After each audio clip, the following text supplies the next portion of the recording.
Good morning, everybody. Thank you for coming in for Solo But Not Alone. We're super excited to have you here with us. I don't know if I can match Mel Robbins this morning, but I can guarantee you these guys are going to bring you an incredible presentation. You're going to learn so much. We're going to be on fire. So, yeah. Thank you. We want your participation, we want your energy, so give it to us. We will give it back to you all day long. I'm going to go through a couple of things with you as we go, and a couple of housekeeping tips as well. So, as we're early, these wonderful people have provided you with some value that's different than any other room. So at the end of this presentation, we are going to share with you how you can get the specifics on their systems. So what you hear today, we're going to give to you, okay? So we're really excited about that.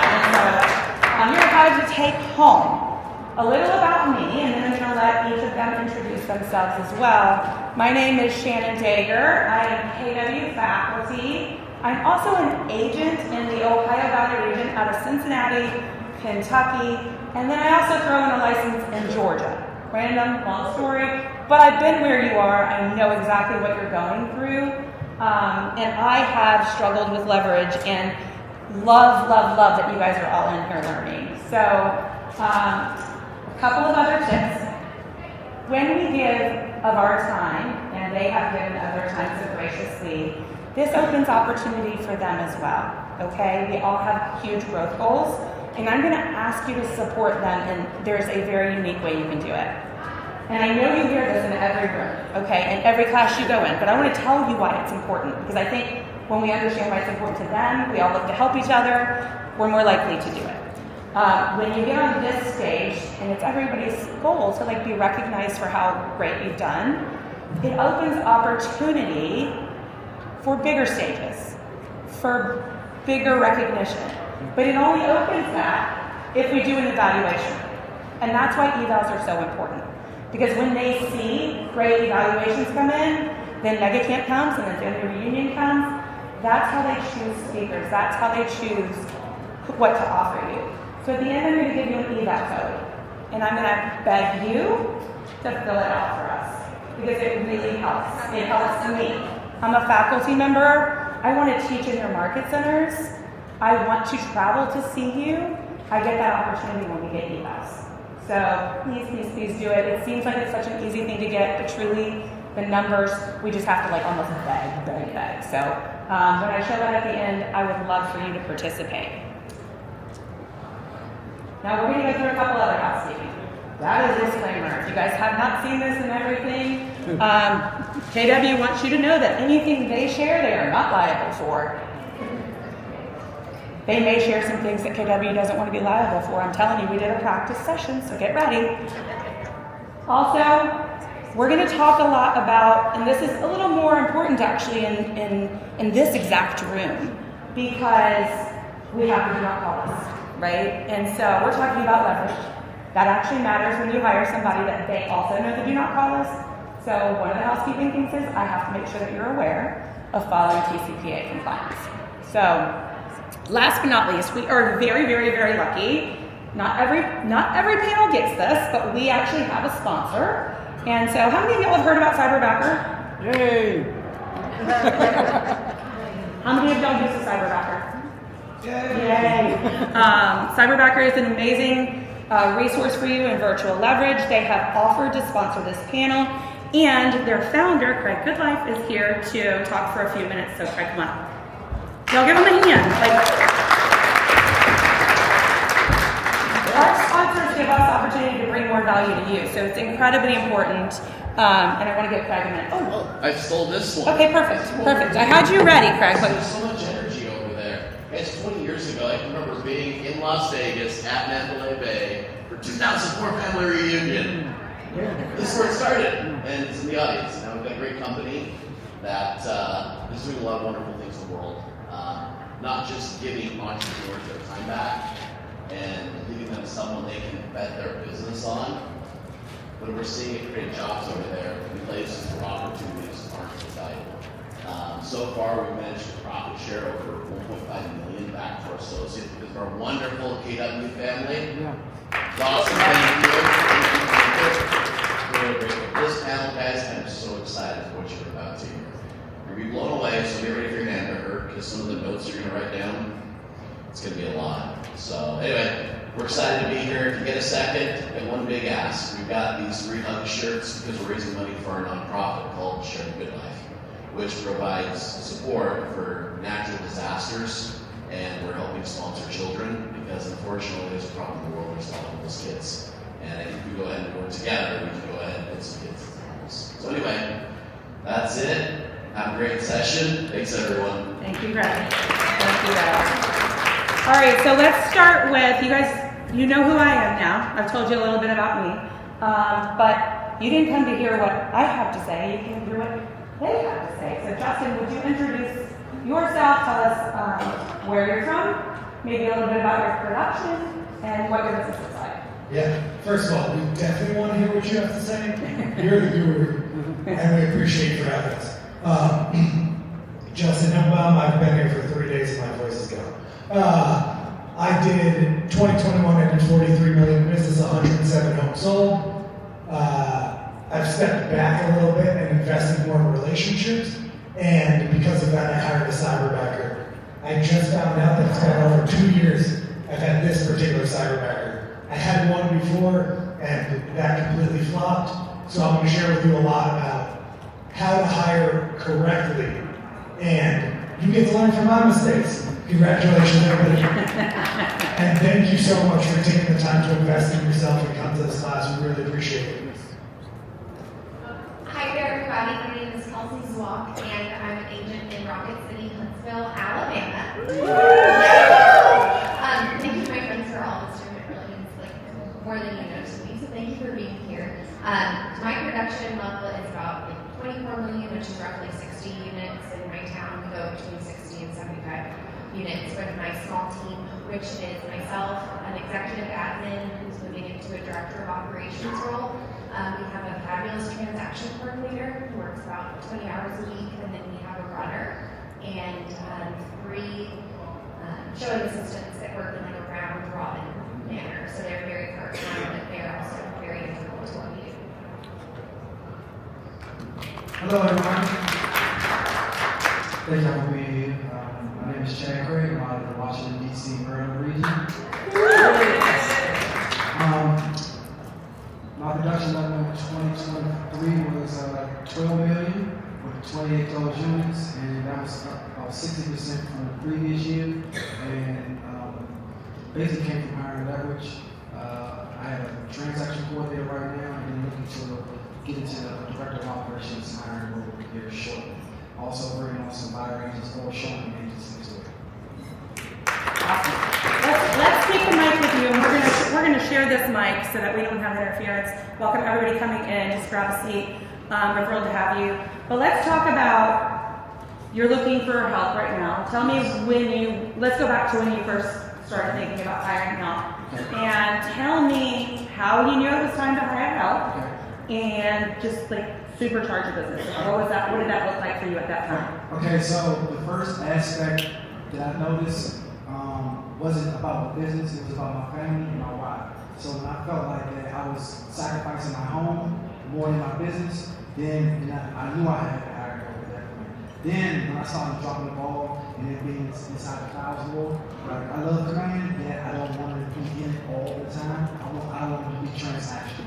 So that's when I knew that I needed it. My first hire was a transaction coordinator, which was very important.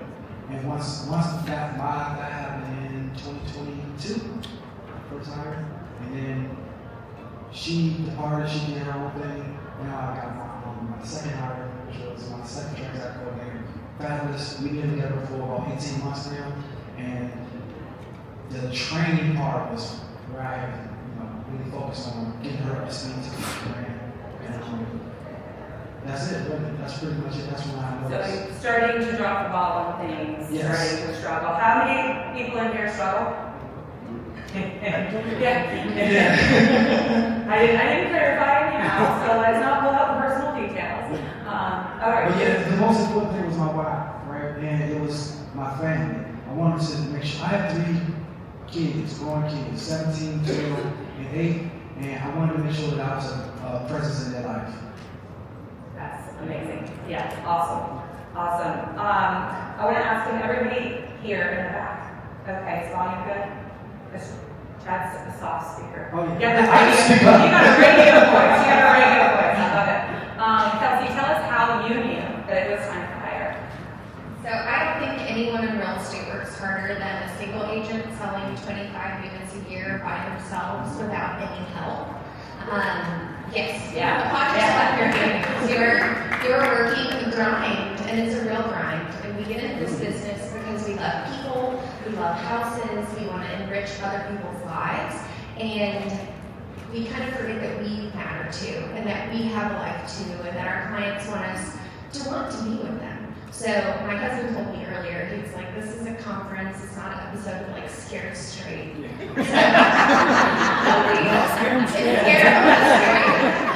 I'll preface this with saying I'm an innately joyful person and I love real estate. But I remember the day that I knew I needed help. I was driving across town and everybody from Huntsville, I was going from Huntsville to Madison at 5 p.m. to show a house that I knew my buyer didn't want to buy. I knew when I got home I was going to have mounds of paperwork that I had to do, deadlines I had to hit, hadn't slept for 2 days.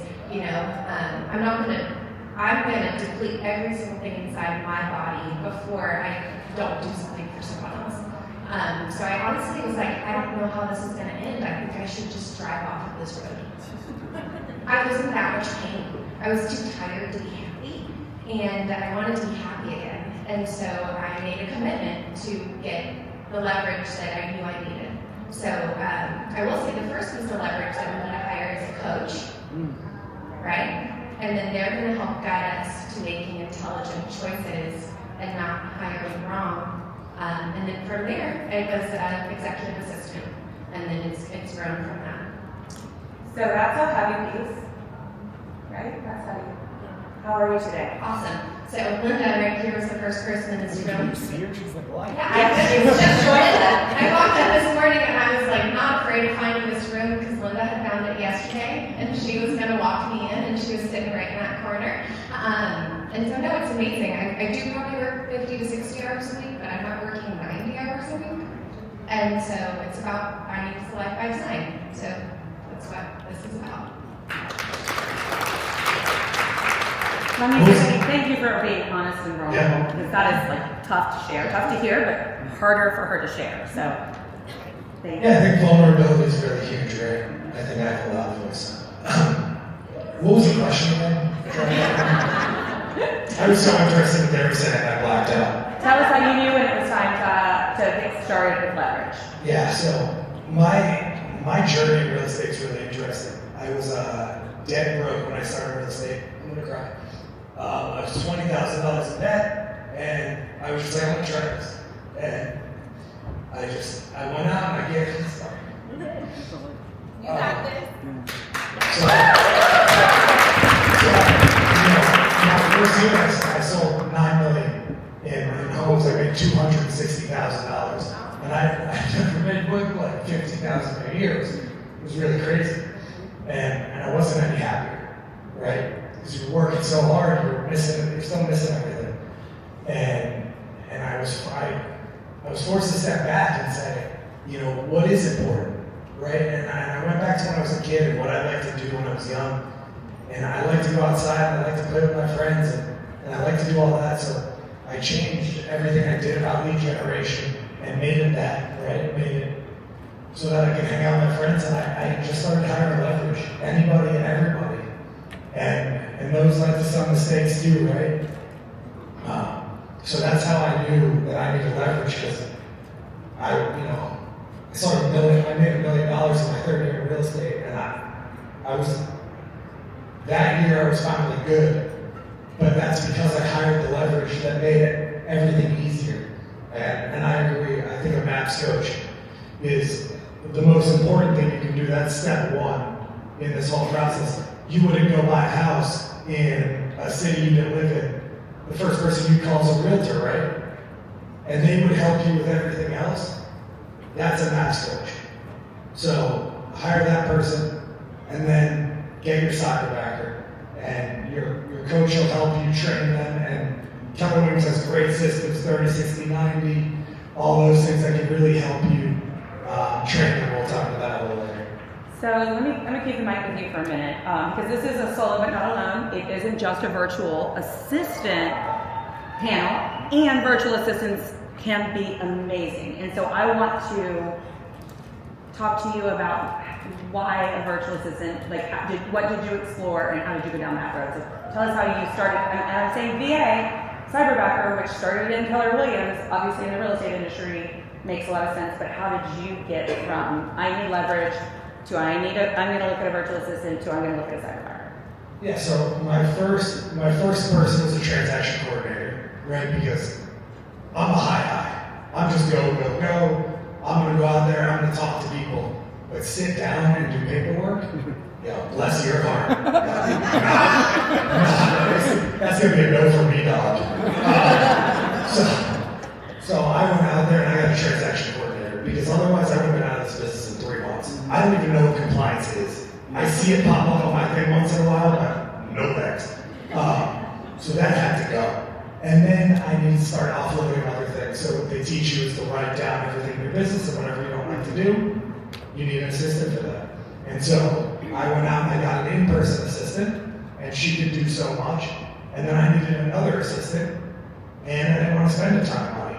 So a virtual assistant could handle a lot of the mundane tasks that, frankly, they can do a lot. Claire, my cyberbacker, is a 21-year-old girl in the Philippines, and she knows the lingo better than I do. She's like, that was lit, cuz. I don't think they say that anymore. I literally don't know.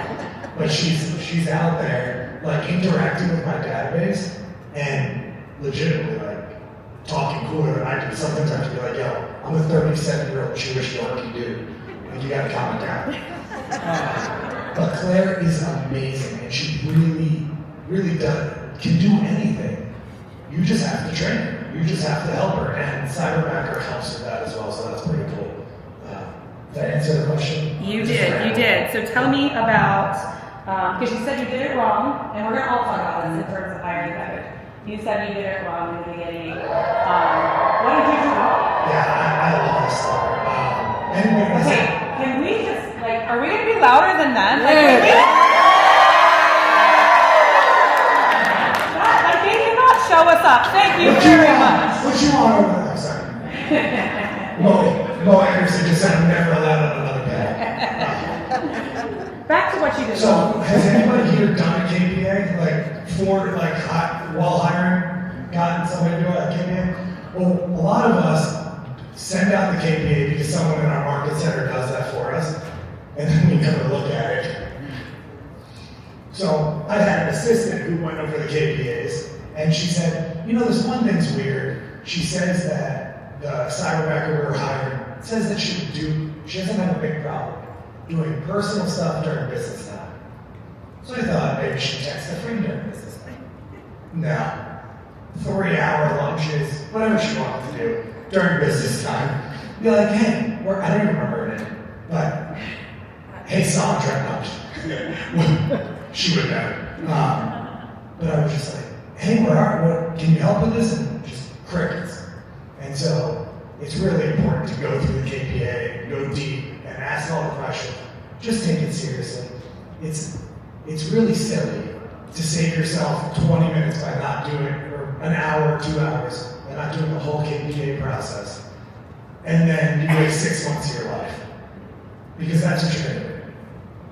And having a bad assistant is worse than having no assistant. So you have to take the time. You slow down to speed up. It's like a slingshot. If you keep going full steam ahead and you never stop to think, am I going in the right direction? You're going to wind up in a pretty weird place. And don't call me, or call me for anything else. Delray Beach, Boca Raton, Beach. How many people here don't know what a KPA is? Okay. So we have guests, we have newer agents, so let's slow down and we're going to talk about that. Not a part of the panel, but very important to being successful in leverage, Keller personality assessment. So the Keller personality assessment measures not success in a role. Doesn't measure that. It's a job fit assessment that measures how stressed you may or may not be in a role. I can be super successful in anything that I want to do if I work hard enough. But at the end of the day, if it drains me of energy, that's not a high fit, right? And eventually I'll burn out. So the KPA assesses that and allows you to say, this person is naturally good at this. So therefore, they will excel naturally and want to give more and more and more energy into it. So Cyberbacker has its own version from the same company. This is a unique thing that came from the KPA. And y'all, I love to teach leverage. I have a podcast called The Leverage Ladies with Linda McKissick. I'm not going to go off on it, but I think I want to tell you why the KPA is different and why the Cyberbacker KPA is a little bit different too. Because like we've all done the disc, right? You've heard about the disc. You're like, I know this. I do the disc. That's not what I said initially. It's different. So the personality assessment is scored on the score of 1 to 5. 1 being something you get for free online, 5 being something you need a medical degree to administer. So if you think like the Myers-Briggs, you go to a psychiatrist for that. If anybody has ever had some attention problems or children, I have children that had to go and get a personality test done by a psychiatrist. That's a 5. The KPA is a level 4. Just down from a psychiatrist. You have to have special training to understand how to do it, but it's highly effective and highly accurate. The disc is a 3. And I would even say maybe a 1 now, that you can get it online, okay? So it's a great tool, and your team leaders are all trained to do that for you. So if you need that, you can do that. If you're looking at virtual assistants, your Cyberbacker growth team can also do that. Can I give a quick tip? Is anybody single in here? Raise your hand if you're single. Dude, when you're dating, give them a Keller personality. Yeah. It's free. Just ask your team leaders to send it to anybody. If you haven't taken one yourself, take one, because it also gives you insight into how you're going to be as a boss, right? And it's pretty accurate. So if you say this doesn't look like me, take it to your partner or your spouse and ask them if it looks like you. You might learn something about yourself. I get one of my now fiance. Yeah. I'm telling you, 2 months in, I was like, yeah, that's my person. Can't be accepted. Yeah, 100%. The cheat code. The cheat code.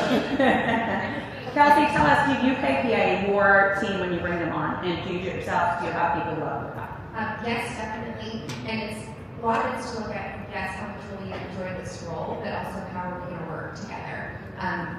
Most of my people who work with me were clients or friends first. We are a little bit of a magnet for talent in our area. We have great relationships with other agents and past clients, some of those past clients. And so looking at like maintaining a relationship for the future, saying no might hurt their feelings in the short term, but it's going to protect your relationship in the long term. So I'd say over the last year, we've really struggled with that because we want people who want to be with us to be with us, but if it's going to negatively affect that relationship in the long run, it's okay to say no, and using the KPA for that has really helped us.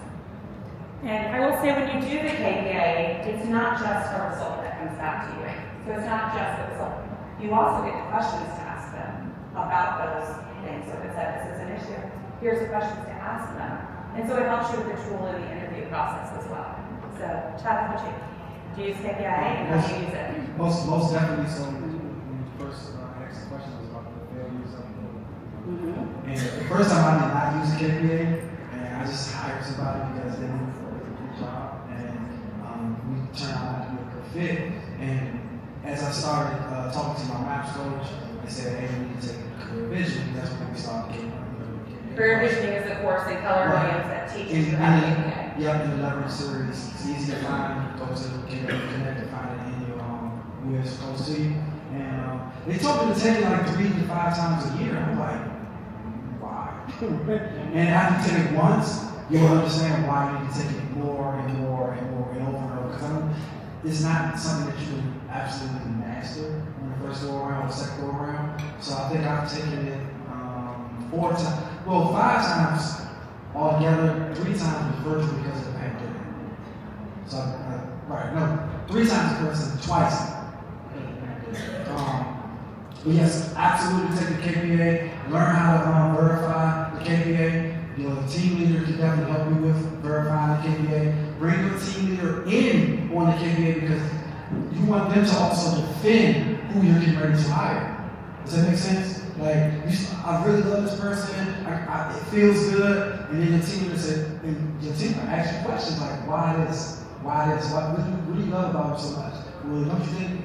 And it's not to say that you shouldn't hire him, it's to say that I need you to defend why you're hiring so you can go back and ask yourself those questions. It's a really valid point. So, how many of you guys think Keller Williams has pretty good operations and knows what they're doing? Yeah. I mean, I think so. Every office, every market center, every region has to do the KPA to hire them. Yeah. So, build your business in a similar fashion. You see that the market center follows the region. Your region follows Keller Williams International. Follow the same process, and I think that's true. So I say that because I've been a team leader a couple of times. I teach. I was the regional technology director. Every single time I have to go through the whole process again. The whole process. And part of that process is that person who chooses me for that position has to go and defend why they chose me. And that's really cool. Like when you're just buy-in, so that's pretty amazing too. So take some time to learn it. And that's why career visioning. It's a two-day class. You definitely should look into taking it multiple times. So I think that's great bringing it up. Are there any other failures when you decided to bring on leverage?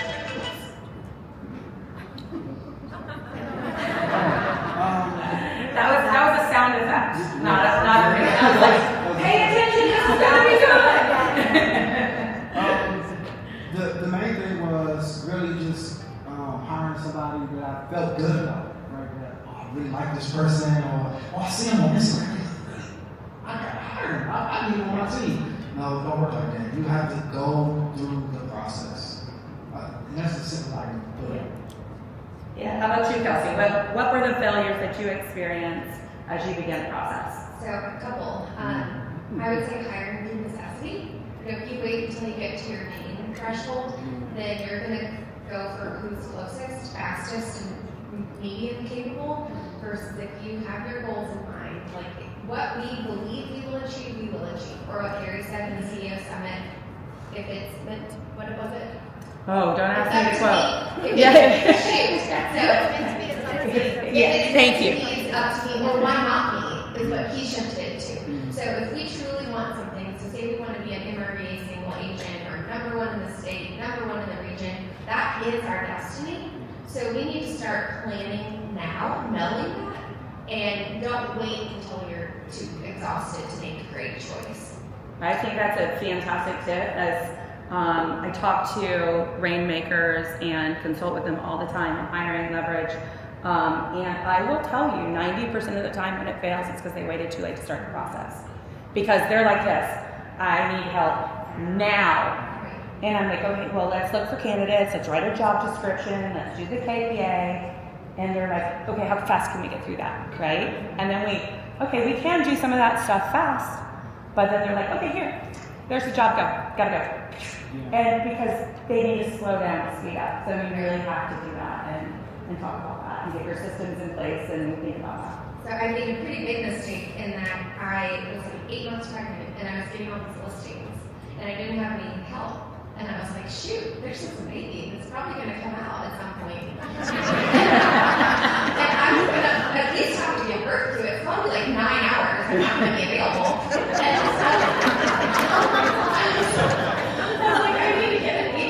so, co-listing some of these houses with me.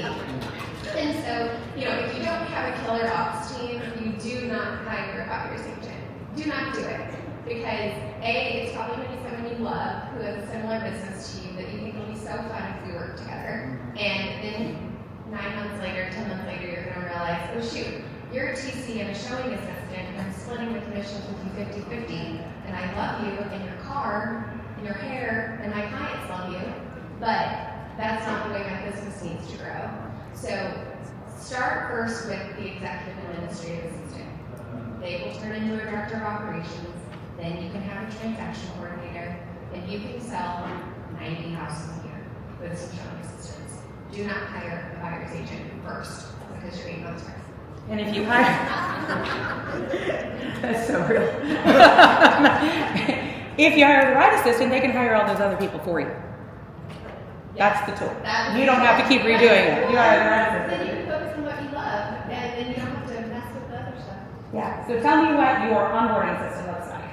Okay, so my onboarding Let me say, I want details. Like they want details. Like we want to. What does that system look like? Okay, so not to plug Max again, they will give you this type of spreadsheet. It's like the NRA tax list spreadsheet from level 1 to level 7. So it talks about who's supposed to be doing what at each level. So I kind of took that and then I made a very detailed to-do list of every single activity that I do in a given day, like micro down to the steps. So once we've broken that down, we can sit down and have like a couple days where we go through point A, point B on every single process. And with the 30-60-90 that we'll get into, kind of set goals, like by the end of 30 days, I want you to have mastered this. And then by 60 days, I'm going to want you to have mastered this. We break it down in little chunks. And then from there, once they've mastered the things that we start with, by the end of the 90 days, we check in and make sure everybody's still happy and that they're meeting goals. The quality is what we need it to be. And then we rock. Awesome. Justin, what's your onboarding process look like? Can't wait to hear. Yeah, we just go walk down the street and we say we need a buyer's agent, we just throw somebody in. No, but our onboarding process is pretty intensive. We have a large network, so I'll use my past clients because it's a great touch, right? So when you're thinking about ways to touch your past clients, there's a ton of talent right there. As she said, I think you said your assistant is a past client. Yeah, so she got everything going. So that's important. Where's the talent pool? So first of all, you have to go do that, and then you start onboarding. When you bring in people, I think a lot of us just want to bring in one person we think is the right person, interview them, and then just hire them and move on. But right, you have to have multiple options. So you want to get 5 to 10 people, and at least put them through the beginning parts of the KPA, and then you can whittle that down to 3. We whittle that down to 3 that we interview, and then we hire 1. When we interview them, we do the Keller personality assessment. And I think what's important is what you're looking for there. Right now, I read this book that I loved called I don't know what it's called. Forget it. I'm not going to try to think of it now. What Makes a Life or something like that. And one thing I said is you have to be, as much as you need them to be the person for you, you need to make sure you're the person for them. You don't want to hire somebody who's not going to mesh well with you, and then 6 months later, they're going to leave, right? So one of the biggest things that I think people overlook, so to have something, I just want to give something actionable, I can't go through my whole thing, but something actionable is to really, when you're interviewing people, have them be interviewing you too. So make sure that you're saying, hey, this is who I am as a leader. You know, a buddy of mine said to me one time, he said, people don't change when they get in a relationship. So when they're talking about dating or work, people don't change when they get in a relationship. It's not, the fact isn't that 6 months, a year, 2 years down the road, the person becomes somebody different.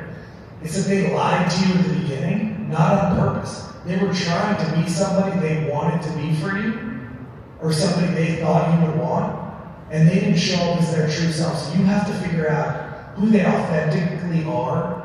So you really have to dig really deep, because people can interview well, but what are they going to look like in your organization 2 years, 6 years, 10 years? Because we all know I can fake being just about anybody for about 3 to 6 months, but after 6 months I'm never doing the laundry again. So that's what you're getting. So I just don't do the laundry from day one now. Do you do a 30, 60, 90 type of onboarding plan? How do you set goals for them on that? We do not. I'm very happy. Okay. I will admit to that. Yeah, that's honest. That's honest. I have them come sit down with me, and just watch what I do. Because you have to understand who I am and how I speak and what I embody and what my mission, I can tell you my mission statement. But until you see me get into a tough situation and really embody and live that, you don't get it, right? It is. It's a nuance. It's a great point. For me, my mission statement is to bring more love, light, connection to the world through real estate. And so, I'm not getting caught up in the drama. We're not going to argue over anything. I'm going to give you advice. I'm going to consult you. We're going to have a consultative experience. And if we're not a fit, that's okay. I'm not going down. So how do you know if they're successful? What is that measure for you? If we're not doing a goal, and I'm going to coach you on that, we're going to start doing that. But if we're not, really, how do you know down the road that you feel this person, and as you've added more people, are successful? We set KPIs, right? Okay. So we are doing that, and we're setting What is a KPI? a key performance indicator. Okay, gotcha. So we're setting these KPIs, and we're saying, hey, this is how we know whether this is what we know what win is. And so what we do, my assistant's name is Garrett. He's my in-person assistant. And I say to him, hey, you need to have transaction coordinating mastered in 60 days. I give him autonomy to do it, and he has access to me and my network. So, hey, if you can't figure something out, please come to me ASAP. And someone in my network knows, and I'll get you there. The truth is, I'm probably the worst assistant money could buy. So I fired myself as an assistant. That's And fantastic. I hired somebody else. Yeah, that's fantastic. Awesome. Chad, tell us about onboarding for you. What does that look like, and do you use a 30, 60, 90 in onboarding and measuring? So I haven't got to the point where I use 30, 60, 90 as of yet. I know that's very important of the process, so please don't skip the process and use the 30, 60, 90. So right now, as I'm looking to bring on additional leverage, I spend time with my growth and development department. That's the PC program. Love it. PC program in the Market Center is your growth and development. So Sharon, I get with her sometimes. Dominique, she's a PC coach as well. I get with them to see who may be a great fit for our organization and feel my core values. And I give them a trial version, right? I say, hey, you show some houses for me. Can you do a house? And I'll see how they operate in that. And if that works out, then I might, we might take an extra step, do the KPA process, defend it. The KPA process is a long time. It could be 3 days. It could be a 3-day process because you're spending maybe 2 or 3 hours with this person. And the one thing that, the key indicator for me when I'm bringing someone on is if I send you the KPA link and it takes you 5 days to do it, you're probably not going to. It's probably not going to follow. If you do it the next day, okay, I need to pay close attention to this one. But yeah, that's pretty much the onboarding process for me right now. You brought up we have this whole list of questions, but if y'all don't mind, I'm going to get off of it. Don't give me a bad score for that, because you could, we can go to the list, and so, you said something, and I want to hear this from all of you, because we talked a little bit about the KPA. We're not here to sell the KPA. Honestly, we didn't even talk about that ahead of time. So, but we all do obviously find it valuable and have done a lot with it. How are you each using your market center and your leadership? Because that's something we didn't talk about, and I've heard you mention PC, cool. How does that play out for each of you? So yes, so we have a Facebook group. I'm sure probably every market center has a Facebook group. So I'll say, who wants to show a house, or who's available to show a house this weekend, or and then if I find the right person, I use them over and over and over again, right? And then they might start doing their own thing, and then they might not be able to show a house. So I'll start recruiting. It's almost like building a bench, almost. Like you want to build that bench or have somebody come right behind that person, because they might be on or they might be on vacation. So you always want to have somebody. And to pretty much live in the market center, I spend a lot of time in the market center. Yeah. and get to know who I may be able to bring in. Yeah. Kelsey, how are you using your market center leadership? So, the admin support for other teams in your office know all of the secrets, and they're an insanely valuable resource. So, if your market center doesn't have this, you need to help start it. We have a monthly mastermind for all of the director of operations and support staff. So, as far as like onboarding, they're all really generous with their time. So, people on my team help other people help us.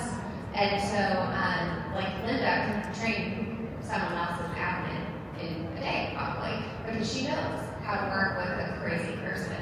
And she can teach you how to work through that. So either tap into the one that's existing in your market center or start it, because you're going to find that, like, there are teams in my office with 20 buyer's agents. I'm not there yet. I don't know if I want to go there, but I know that if Linda's friend Ann, who's the number 2 on that team, that we're going to get some little gems and we're going to start implementing that early and be more successful because of it. Can I go off script a little bit? Yeah. That's a challenge. Do it. One thing that's important is if the person has a spouse, make sure you're there for the spouse. Because that's half their life, right? So you gotta make sure you take them to dinner. Make it real nice. If we're thinking about bringing you on, let's do a dinner. Because if their spouse is crazy and gonna be causing drama, you're gonna be part of that drama. You are hiring the spouse too, so be very careful with that. The other thing I really, really love that both of you have said is, man, you don't have to hire somebody to give them a deal, right?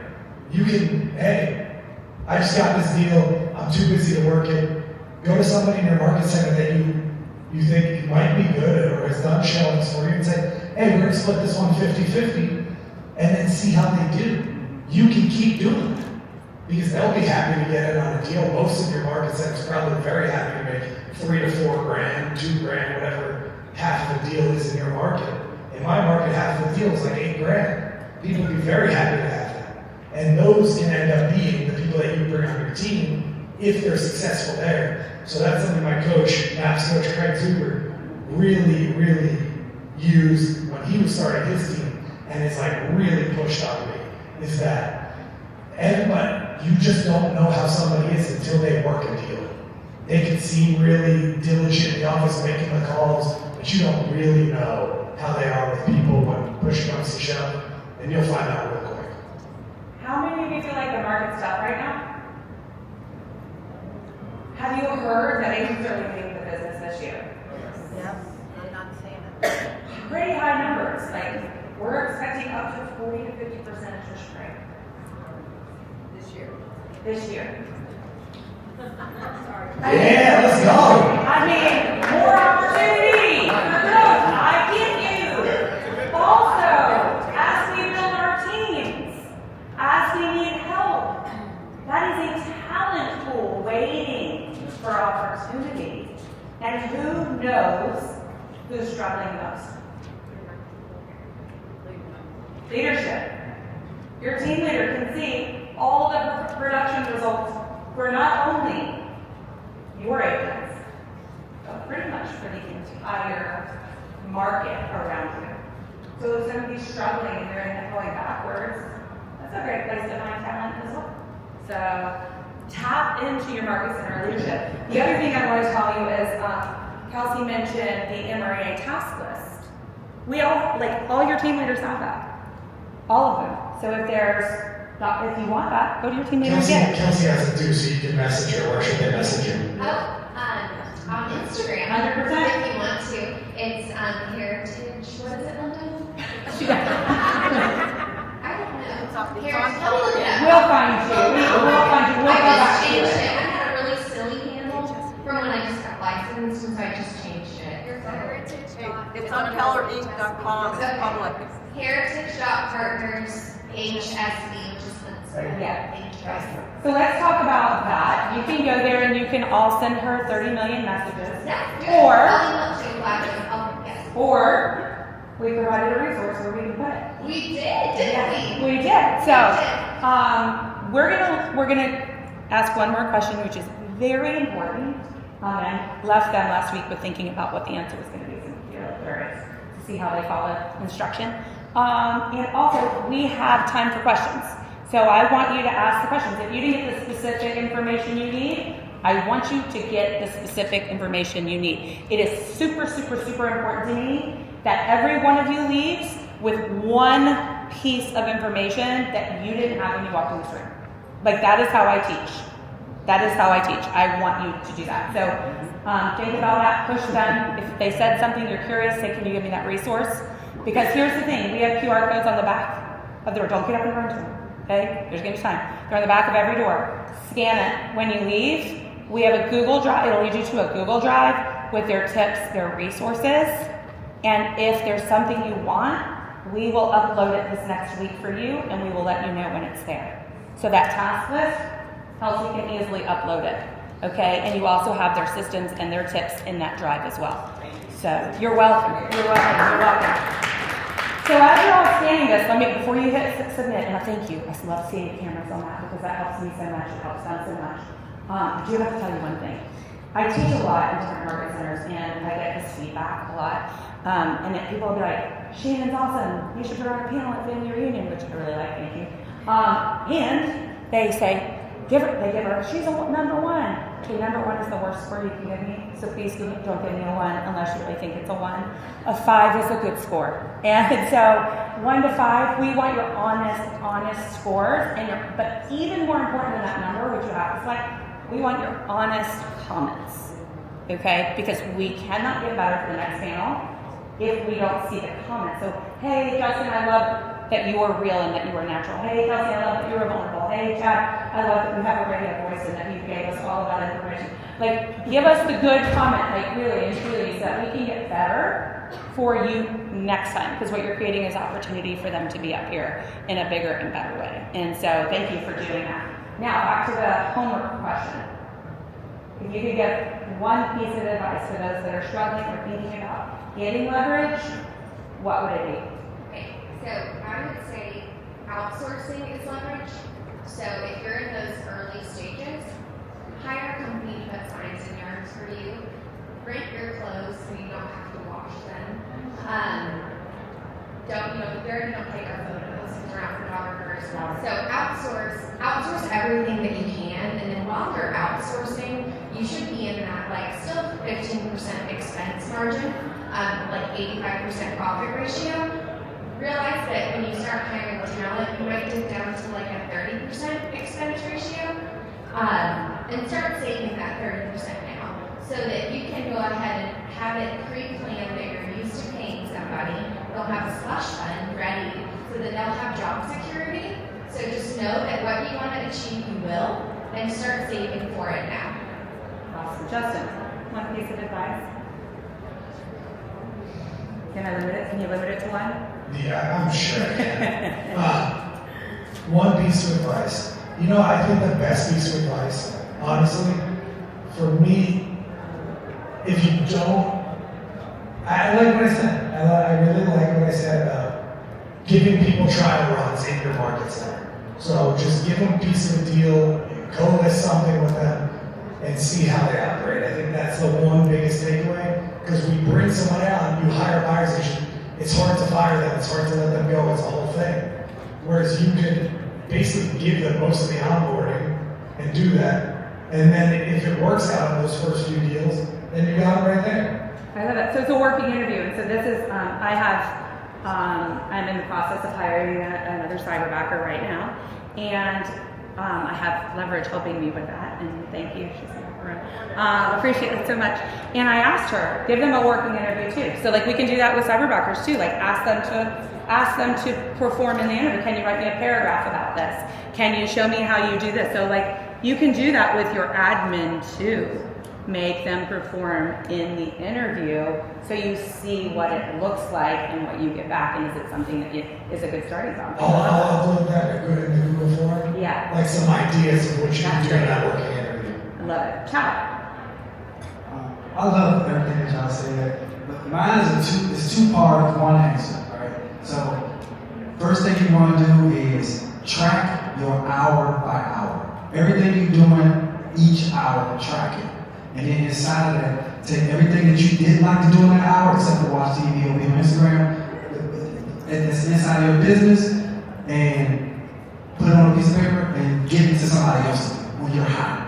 Yeah. Pretty much. So everything that you don't want to do because we love showing houses, going on appointments, everything that's outside of your 20%, which is lead generating, lead follow-up, script and role play, negotiating contracts, and going on appointments. Everything else you can give to someone else.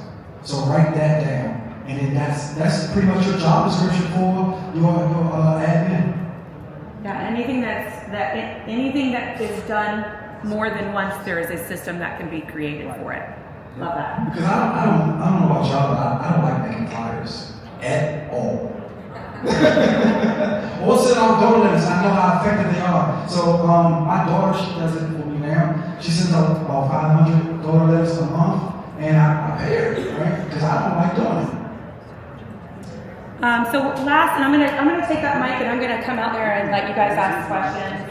But before we do that, one of the amazing things at Keller Williams is that we can create huge referral networks all over the world, right?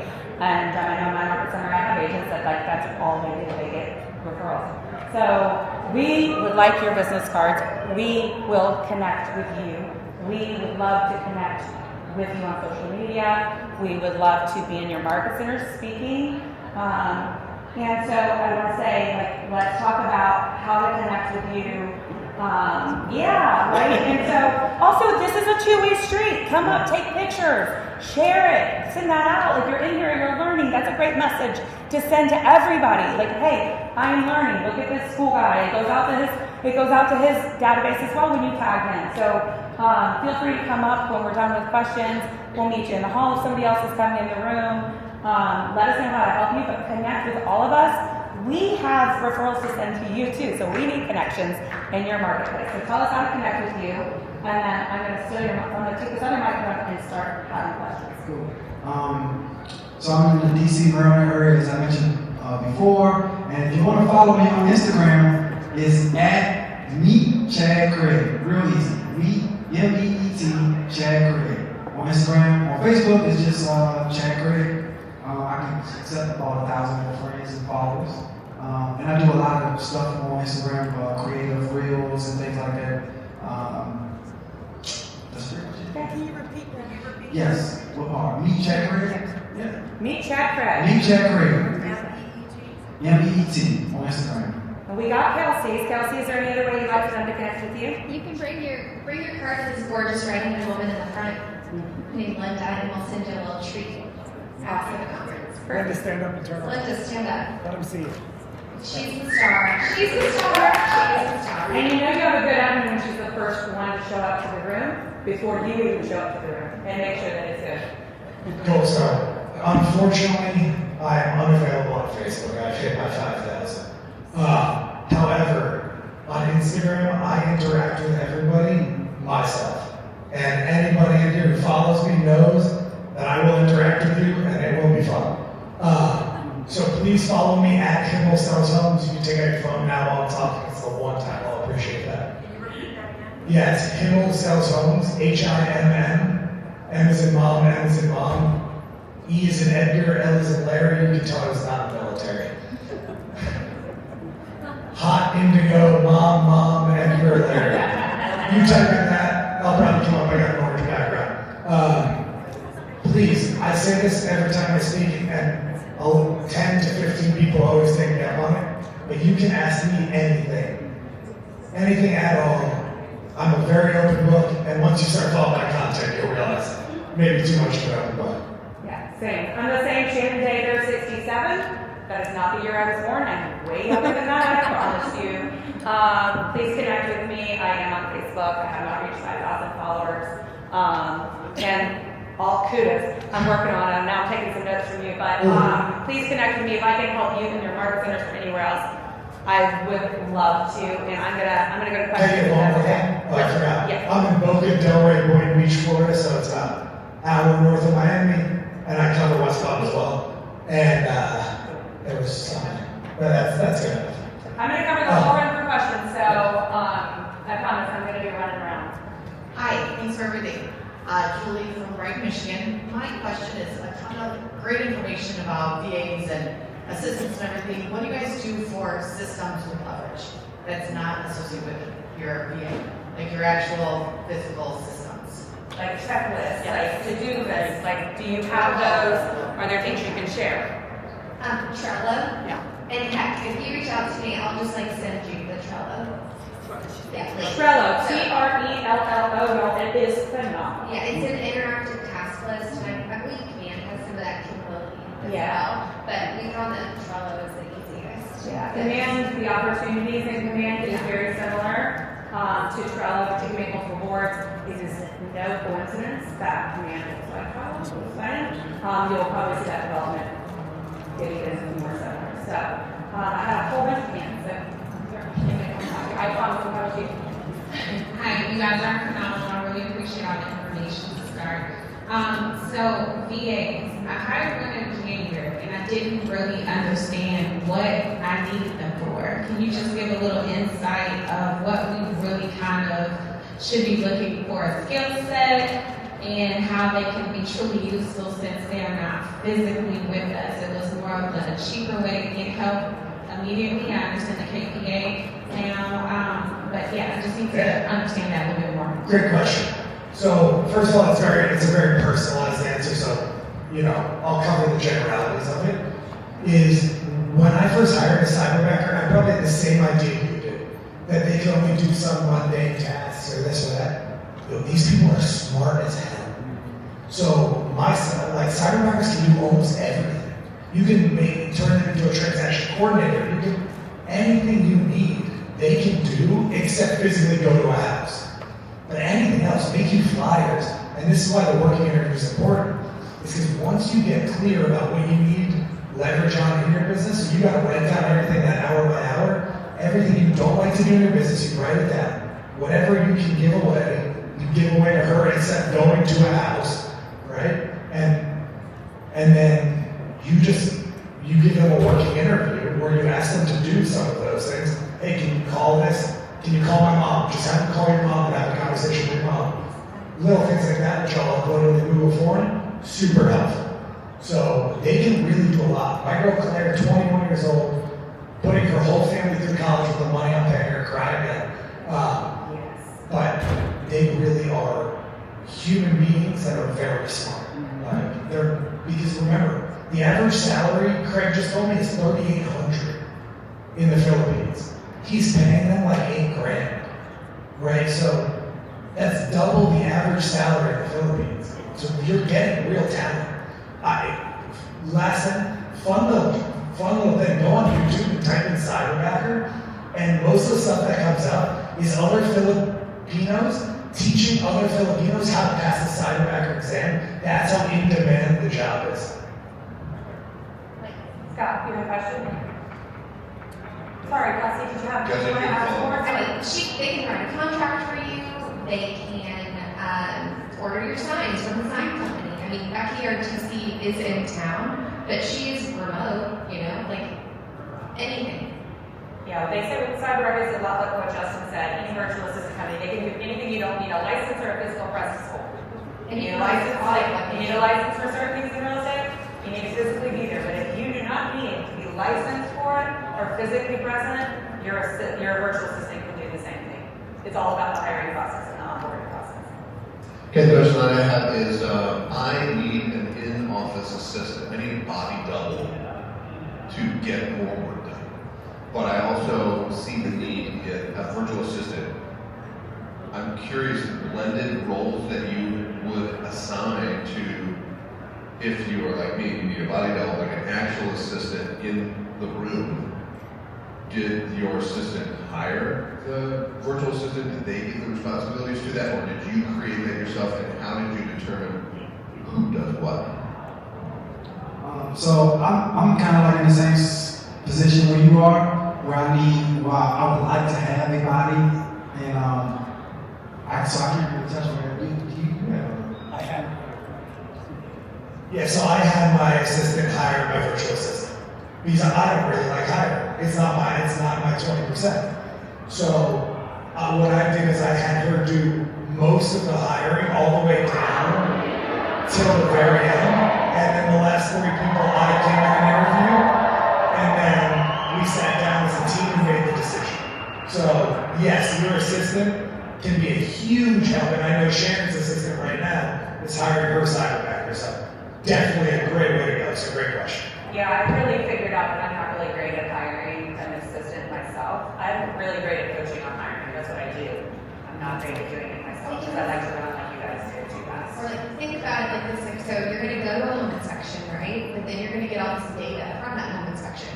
So Linda may physically sit at that home inspection if I'm double booked, but then Becky, the transaction coordinator, is gonna get that inspection, and then she's gonna write out everything by category before I've even seen the inspection. So then I just sit down and I look at it, make sure it's right, call the client, do the negotiation.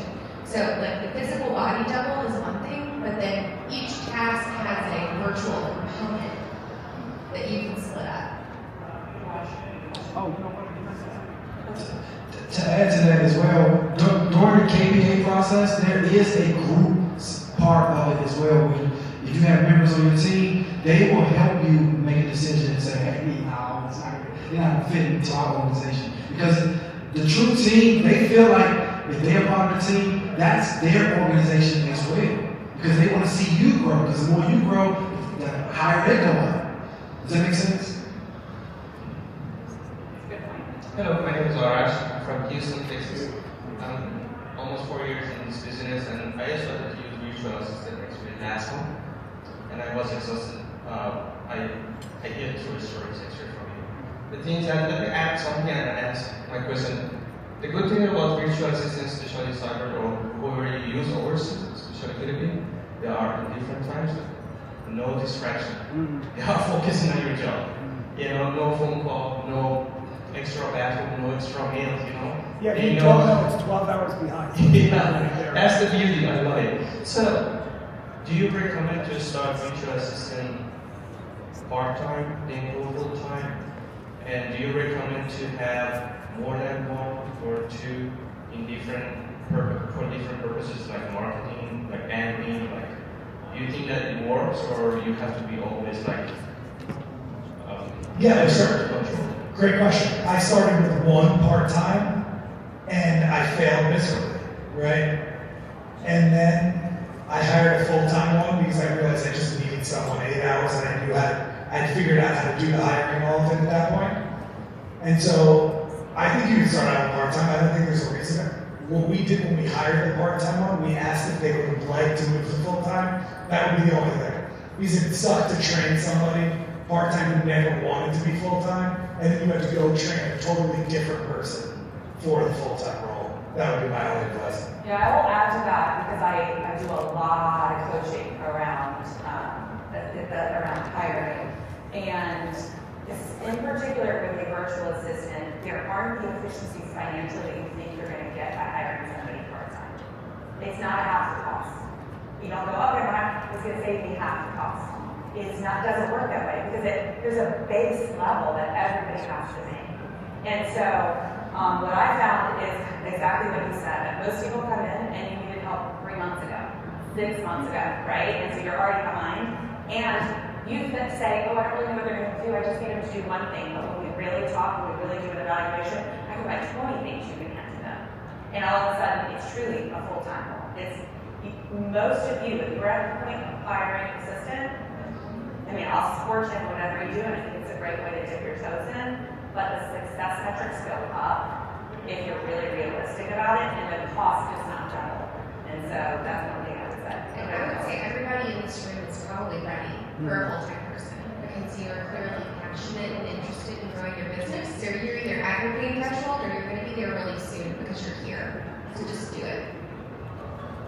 Well, that's a good point. With assistants, I think I would Shannon, I would also like to hear what you have to say about this. I think with assistants, you have to hire them before you need them. When it comes to buyer's agents, you hire them after you need them. Because you need to have enough leads coming in that you're ready for the buyer's agent, or else you'll be in panic mode.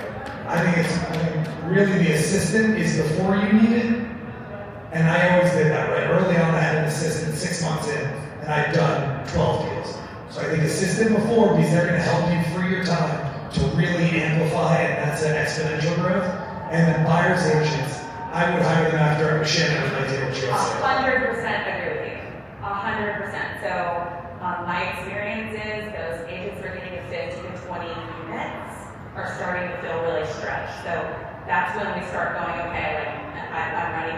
But those assistants that you're bringing in opposed to buyer's agents, they help you create the leads for the buyer's agents. So that's how you gain those efficiencies too. I love the way you set it up. I really love that. Last thing is I spent a day with Ken Posick and saw how he ran his business the whole day. And the one thing I learned, the biggest takeaway that I'd love to share with you is he has so many leads coming in that it supports any amount of buyer, right? He just brings buyer's agents in. But if you don't have those leads, it's really tough to do. So unless you have an excess of leads, buyer's agents are great.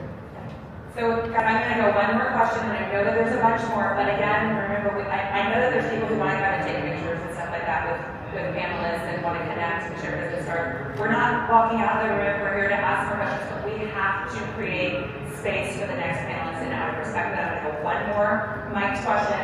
And then, would you guys stay and answer some questions in the hall if people have questions? So we'll break it in, we'll clear the room, take some pictures if you want to, and I'll go back to the original slide. So you get some pictures of that, and then we'll go out and we'll answer all of the follow-up questions, okay? So, you get to be last. Kimberly Myers from Kentucky. And I currently have an admin. She works 20 hours a week. She handles my pop buys and client events and social media posts and all that stuff. I know in leadership, we're supposed to help them create goals that they want to do that'll help our business. But I have a hard time figuring out what those goals can be when it's almost like just a checkbox that she's got. Okay, March pop buys are done, you know. So that's part of my question. And the other part is, how do you know how much and when to give them a raise? Because we're on our 2-year anniversary. I told her, I was like, I'm going to be in the reunion and we'll have our 2-year yearly touch or talk when I get back. So just kind of curious how you gauge, you know, what's an appropriate raise and how to set those goals and whatnot. So I think the last question was more what's inside of your business and what works with your business. You always want to incentivize your leverage and the people that's in your organization. The first question that you asked, do you do a 411 with your? That's how you want to make sure that they are getting their goals as well and the things that they like. Because one of my first questions that I asked my TC was, what is her mission statement? What is her life by design statement? And she said, I just need to make enough money to live my life through planes, trains, and automobiles. She's retired. She used to be UPS regional director. She makes enough money. She doesn't have to do it. I know that. And I just wanted to make sure that she was happy in the role and she was a newlywed herself. So long as she can travel and take her laptop and still help me out, she was good to go. Does that make sense? Yeah, I would say do 411 early because I think I just 411 to my TC out of the job because I've got her goals and I think she realized that those goals are not really to be being a TC for a super long time. So I took her to this like fabulous spa for a night and it was awesome. And we did this awesome 411 exercise and I think through that process she realized she had really big goals and I want all of those goals for her. So do it sooner and don't do it as a fun exercise if you're in. So for those of you who don't know, we do a GPS. Yeah. GPS is in part of something we do in Business Planning Clinic every year. If you haven't ever been in there, think about your GPS as the car that drives you down that helps you get to where you're going. That's your business plan. So we create that every year. With that GPS, we do what we call a 411. Okay, so it's 4 weeks, 1 month, 1 year. So if you don't know what you're doing to be successful, that's something your team leaders can break down for you. They say, what is your goal for 1 year? Now, how do we break that down into a monthly version, and how do we break that down into a weekly version? Because what we don't want is you getting burnt out, and if you have, these are my things I must do to reach that goal every week, suddenly you feel successful, and you can go have the fun and know that you have accomplished it. So that's what we're talking about with a 411. So also give your assistants that same direction. I think, you can, if you're really pleased with your assistant, you can give them a few extra dollars an hour as a raise. Just like, if you're grateful and you want to keep on paying more, that first hire that you have right now at 20 hours a week, you need to get them bought into the vision for your team so that this next little pay bump is kind of irrelevant because we're growing and building this thing together. And this is actually where I see you, which is in a much more lucrative role. So growing that with that might be what she wants. One of my biggest issues when I first I had a team at one point, I tore it down. But my biggest issue then was my vision for the team wasn't big enough. So I couldn't hold anybody inside that organization. So you have to really think about, all right, where's my business going? And here's what your business, what your job looks like. And I think what some of you may have heard from Chad or from Kelsey is that, right, she did the 411 and 411 somebody out of a job. But you want them to get out of your organization as soon as possible if they're not the right fit. And if you're not the right fit for them. So don't think, oh my God, I don't want to do this because then the person's going to leave them to hire again. But you want to do that now and have the new person on longer than drag this thing out that's not working like I do in relationships all the time. I know I say this backwards, and I do it intentionally. Hire fast, fire fast. Hire fast, fire fast. You take the time to do it. Yeah. And also, if they are not the right fit, they are actually costing you money. Move on. Right? So that's exactly it. All right, guys. Thank you so much for being here. Give our panelists